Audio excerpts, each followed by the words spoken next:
Sa video nito, iti 3-star natin tong The Last Town Hall 17 Challenge. So na 3-star ko na to, iti 3-star lang natin siya ulit para makita mo. So ito yung pinakasimple na paraan kung paano natin to iti 3-star. Basta susundan mo lang yung pattern na ipapakita ko sa'yo. So simulan natin to sa Flame Flinger sa baba. So yung Flame Flinger na yung bahala dyan. Tapos dalawang balloons naman dito sa Wizard Tower. Tapos yung ating Grand Warden dito sa 9 o'clock kasama yung 9 healers. So habang ginagawa nila yan, drop naman natin itong Super Wall Breaker. Dito kung saan papasok yung ating main army mamaya. Tapos gamitin natin tong minion para i-trigger yung traps.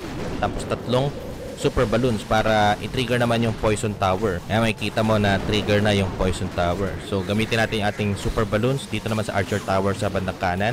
Tapos yung royal champion at saka yung royal champion ability. Tapos earthquake spell.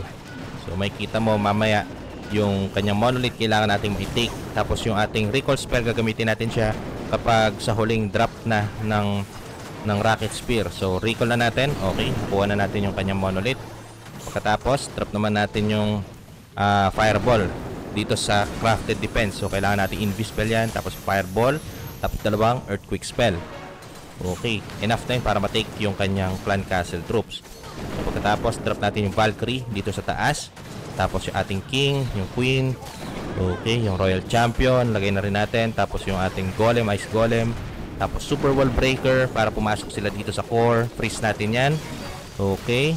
Tapos siguro poison natin to. Yung king. Okay, nakuha na natin agad yung king na wala kahirap-hirap. Tapos freeze natin to.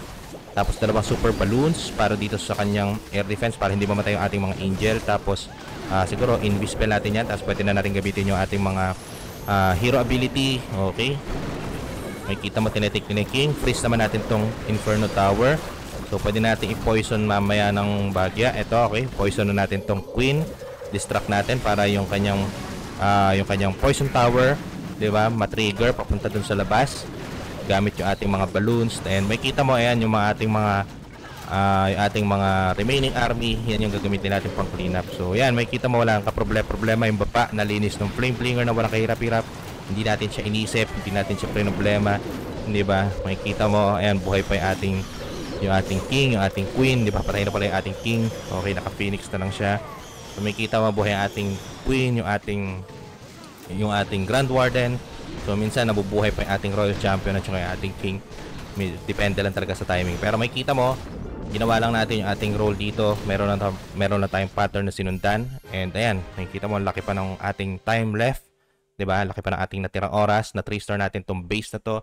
Itong The Last Town Hall 17 Challenge na walang kahirap-hirap. So, ganun lang gagawin natin. Mati 3-star mo na itong The Last Town Hall 17 Challenge. So, hindi mo agad nasundan yung ating video dahil masyado mabilis. Pwede mong i-replay itong video na to para makita mo kung paano natin siya iti 3-star na walang kahirap-hirap. So, yun lang. Bali, dito na matatapos yung ating video. Maraming salamat po sa panonood. Kung nagustuhan nyo po itong video na to, like and share nyo na po. May mga tanong, suggestion o reaction po kayo, pwede po kayo mag-comment sa baba. And wag po kayo makakalimutan mag-subscribe sa aking channel. Click mo na rin yung notification bell button para mag-updated ka sa mga next videos na i-upload ko. So malapit na yung Town Hall 18. Kita-kits tayo sa paglabas ng Town Hall 18. Ilang araw na lang.